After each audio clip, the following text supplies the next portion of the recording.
Okay, guys, help video number 2. When diving, a peregrine falcon can reach speeds up to 175 miles an hour. Okay, so we know that. Write and solve equations. Find each of the following. The top speed of a peregrine falcon, we know how much that is, 175, is equals. So right now we're at 175 equals 20 miles per hour less than. So minus 20. So we're going to take 20 off of something. 3 times the top speed of a cheetah. What is the cheetah's top speed? So since we don't know the cheetah's top speed, what is the cheetah's top speed? We're going to say x equals cheetah speed. So 3 times the top speed of a cheetah must be 3x, since cheetahs we're calling. So it's 3x minus 20. Let's see if this makes sense.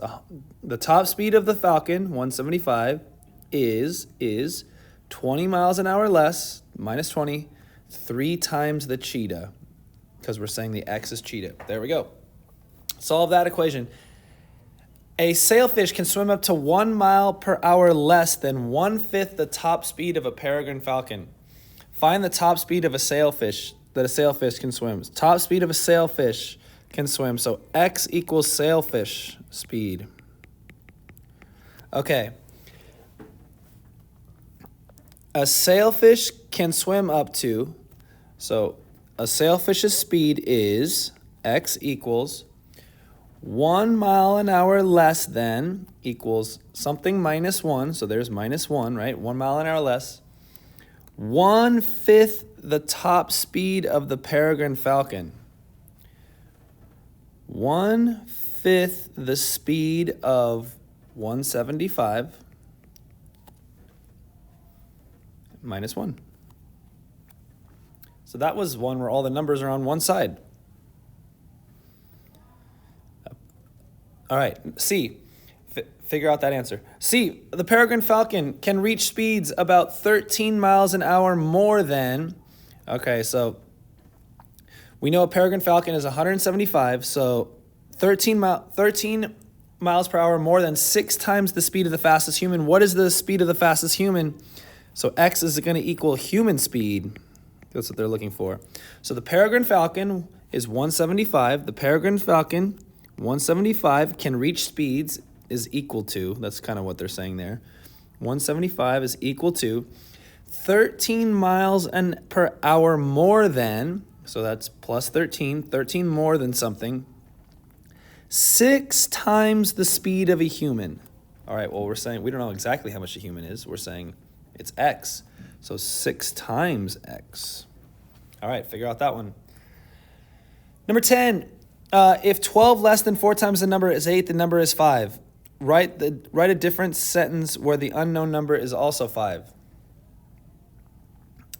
If 12 less than 4 times the number is 8, the number is 5. Write a different sentence where the unnumbered number... don't do number 10. The ages of 3 siblings combined is 27. The oldest is twice the age of the youngest. The middle child is 3 years older than the youngest. Write and solve an equation to find the ages of each sibling. This one's tough. This one's really tough, actually. I'll give you a hint. Let's go ahead and say...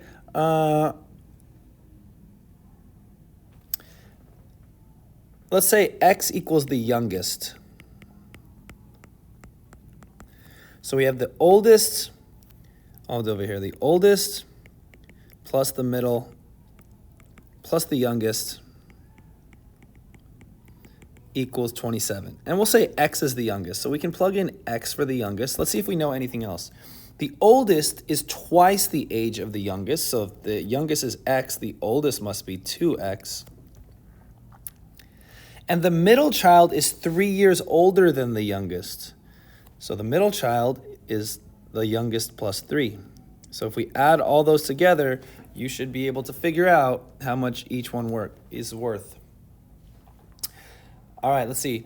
Write a real-world situation that can be used solving a 2-step equation. Forget that one. Don't do 12. Describe 2 real-world situations that can be represented by the same 2-step equation. Don't do 13. Hopefully you're following the movie. All right, last page. Let's see. All right, so we're just the product of a number and 4. Product means multiplication. So of a number, we'll call that x and 4. So if you multiply 4, product means multiply. Multiply a number, x and 4, so that's 4x, increased by 16 plus 16 is equals -2.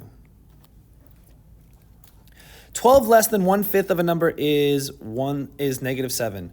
12 less than, there's something you should know. 1/5 of a number is equals -7. 6 more than, so we should know what 6 more than means. 9 times a number, you should know what that means, you should know what that means, 456. All right, let's see. It costs $13 for admission for an amusement park plus $150 for each ride. If you have $35.50 to spend, what's the greatest number of rides you can go on? Okay, so we have admission plus rides equals total, how much money you can spend. What is the greatest number of rides you can go on? So X equals rides number. All right, so admission, we know how much that is, $13. We know the total is $35.50 to spend. So how much do we spend on rides? Well, we don't know exactly. It depends on how many rides we go on, but we know we spend $1.50 for every ride. So you should know your admission. You know it's $1.50 per ride, and you know the total. Figure out how much those rides cost. Make teams. Trey went to the batting cages to practice hitting. He rented a helmet for $4 and paid 75 cents for each group of 20 pitches. How many groups of pitches, if he spent a total, how many groups of pitches did he pay for? X equals pitches, right? The groups, basically. All right, so let's see. Helmet plus pitches was the total he spent. So we know how much he spent on the helmet. That's an easy thing to see. We know how much he ended up spending overall. If you can tell me how much he spent on pitches, then you've got this. We don't know how many pitches he got, but we know he spent 75 cents for every group of pitches that he got. All right, let's see if you can work that out. All right, and number 20, am I going to make you do it? Let's see, Hunter and Amara trying to save 600. 20, let it go. Okay, good luck.